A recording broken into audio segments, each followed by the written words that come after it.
Welcome to the AI Research Roundup. I'm Alex.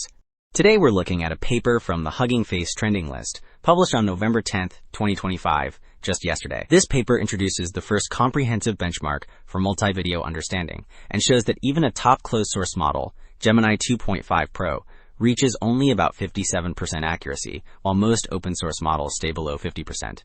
The paper is titled MVU-Eval, towards multi-video understanding evaluation for multimodal LLMs.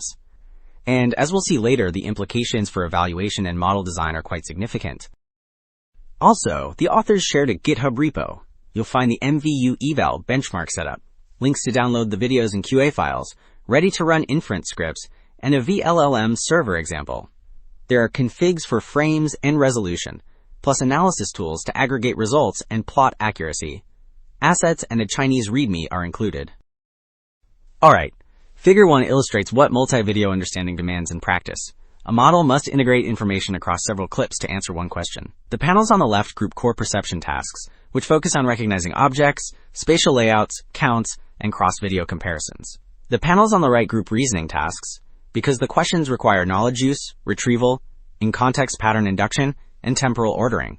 Together, these examples clarify the benchmark's 8 competencies. So Table 1 shows that this benchmark is the only one built for true multi-video evaluation. It lists prior datasets that accept a single clip, whereas this one supports multiple clips per question.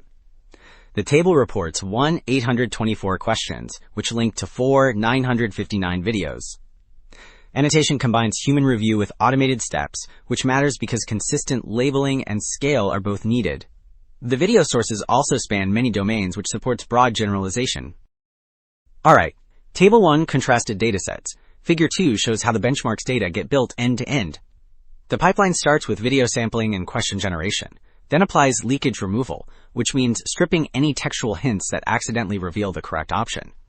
Difficulty filtering and model checks refine the pool.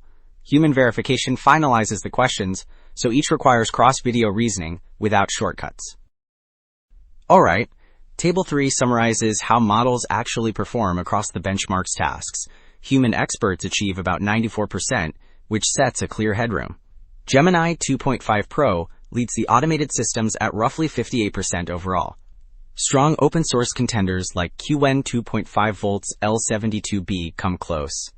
Performance splits by skill, with Gemini stronger on counting and knowledge-heavy questions, while QN 2.5 volts L tends to win on retrieval-augmented generation, and larger variants generally do better.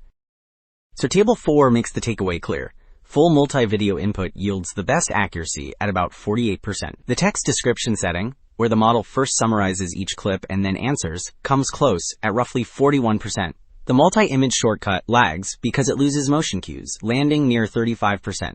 With no video at all, accuracy collapses to about 16%, and the model often refuses to answer. While 2 takeaways stand out. Multi-video understanding is a distinct, harder capability than single-clip perception, and even leading models plateau around the mid-50s, so real headroom remains. The implications are clear. Better cross-video alignment, temporal reasoning, and native multi-video inputs should drive progress. That is it for this episode of the AI Research Roundup. I am Alex, thanks for listening.